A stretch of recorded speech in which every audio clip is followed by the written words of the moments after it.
out there, they don't hold up over time. Next slide. So, of course, they say, well, this was really just a hallucination, drug-induced, which many of you may be familiar with here. Anoxia means loss of oxygen. And the theory here is that over time we've evolved the process that as you get close to death, that as the oxygen decreases and you go into anoxia, it automatically releases endorphins. It creates a state. In other words, they're trying to ease you out of the system towards nothing. The problem is all of these things don't work. Next. Yeah, the question is it real? Next slide. I like the Pam Reynolds case. This is one of you. Now, probably most of their death experiences is that they happen spontaneously. You're in an accident, you're ill.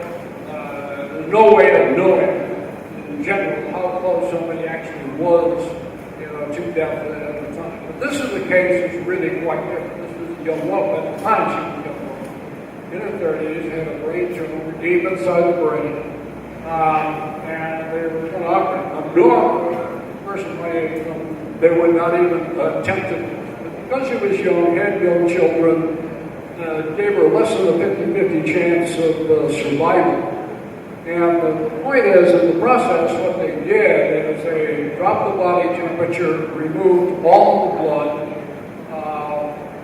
respiration stopped. She had no heart rate. It actually stopped the heart and kept it going.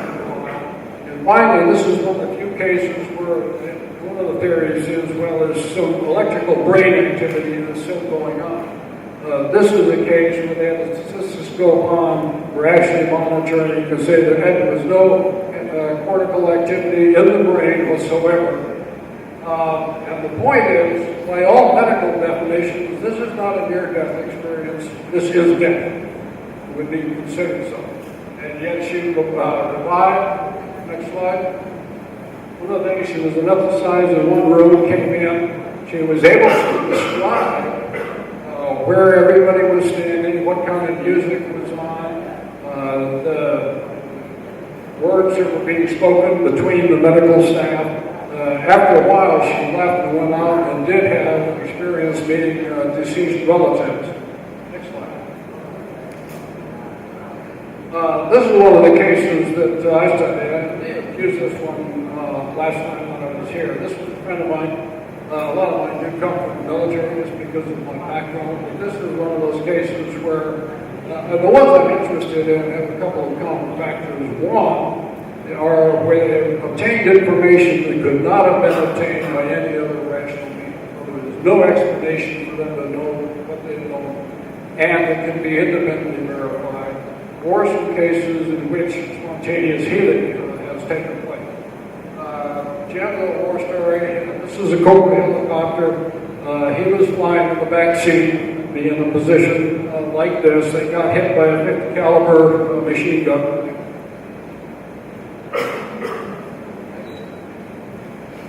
This is just to give you a feel for the topography of the general area that they were in.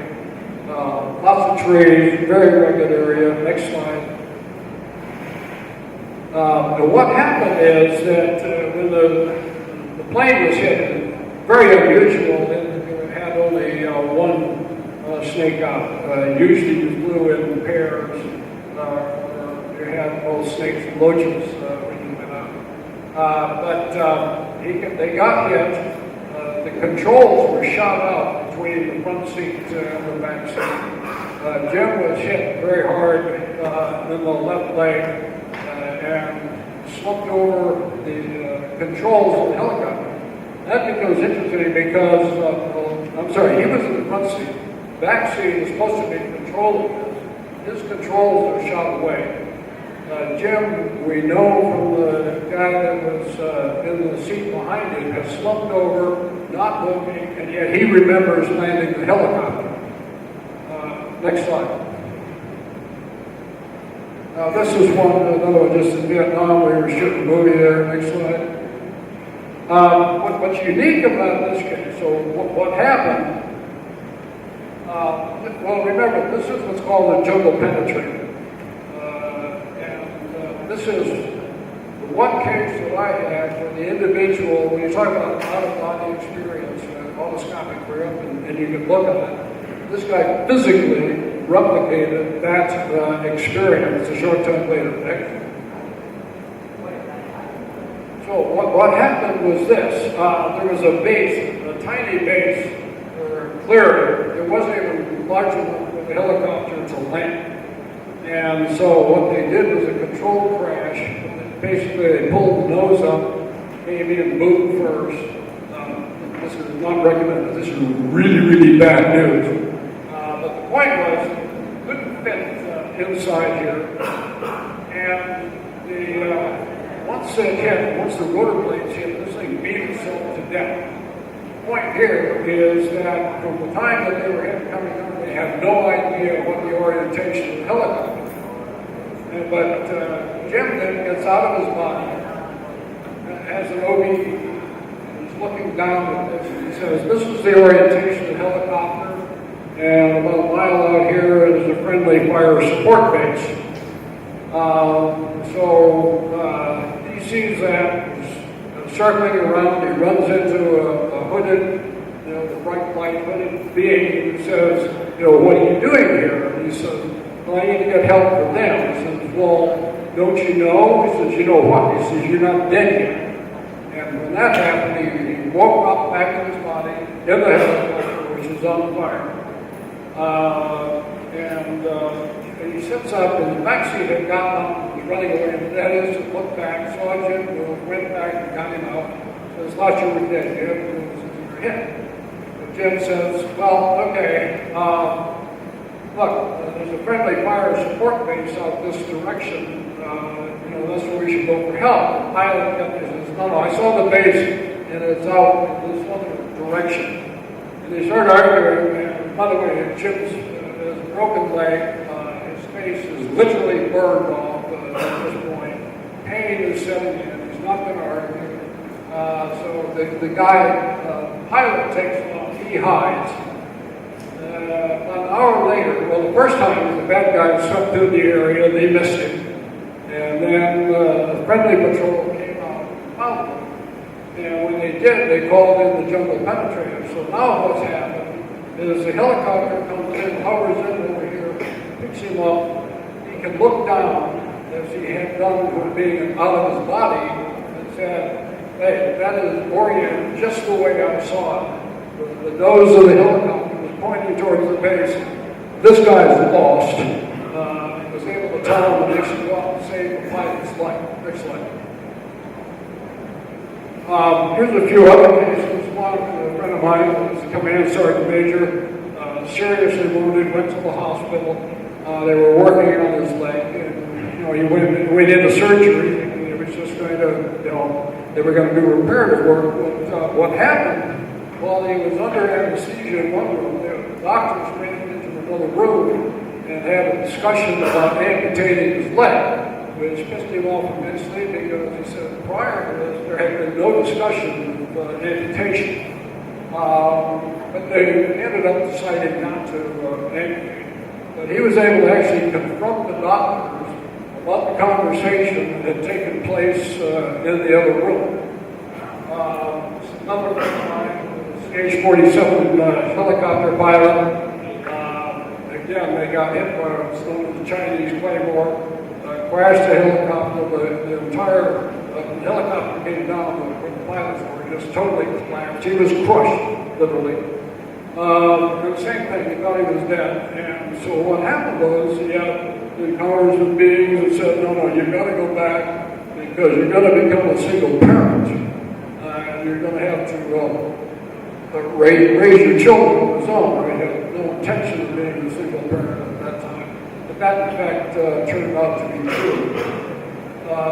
The ballet dancer is really an interesting case because this is one in which she died. She was in the hospital and died and was taken to the morgue, got her death certificate and all that. Woke up in the morgue, which was kind of scary, got off the gurney and started doing ballet.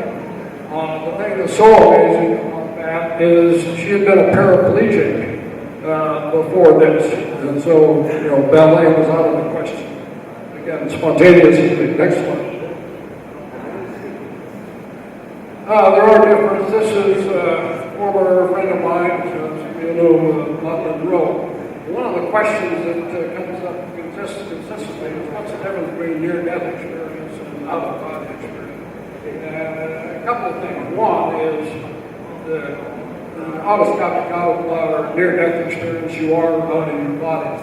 The difference, I would say, is in the emotional attachment of people who just get out of their body. It's happened not infrequently. Next slide. Hello. Some books that I recommend, a couple of studies that have been done recently. Reunions is kind of interesting because this is working with a psychomantium. In this case, what they do is they end up having people who come, who have actually died and physically come back. And they actually have a process where they come back. And this is about 1/3, it's what they call the widow's vision. Because women used to traditionally outlive men. About 1/3 of them had experienced some encounter with a recently departed loved one. These run from just, hey, this is kind of a generic feeling of something's around, to full up people walking in and having encounters with them. This is the next slide. One of the things that he's done now, this is just come out, is where they start looking where you have near-death experiences or death experiences with multiple witnesses, where you've got, in some cases, a person going down who does, they're on the transition, other people who are with them who are describing changes of spiritual beings coming and encountering with them. Next slide. What's the problem? And I think one of the biggest issues, and this has direct applicability with ayahuasca, is that the issue about not wanting to have near-death experience, out-of-body experience, ritual, it's really about control. It's the same thing with, I think, use of ayahuasca, is that churches and other organizations tend to fear they don't want you to have direct experience of direct spiritual experience. They want to be able to moderate and tell you what it was that happened. Next slide. Okay, next. Talk a little bit about remote viewing.